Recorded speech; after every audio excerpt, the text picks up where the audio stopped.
के सलाम, तुझी जुरत के सलाम, तुझे फिक्र के सलाम, तुझे दिल असां के मंशूर ते मुंहिंजा काहिद अॼु बि तुंहिंजो रूह।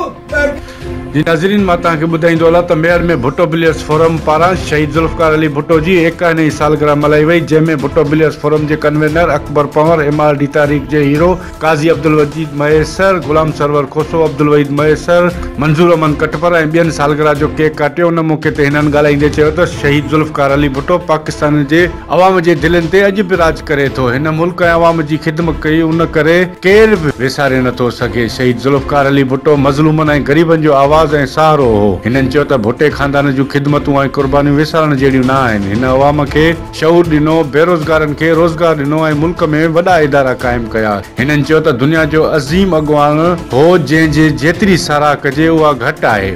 अॼु संदसि 91वीं सालगिरह जे मौक़े ते खेसि ख़राज तहसीन पेश कयूं था। आख़िर में शहीद ज़ुल्फ़कार अली भुट्टो जो 91वीं सालगिरह जो केक काटियो वियो।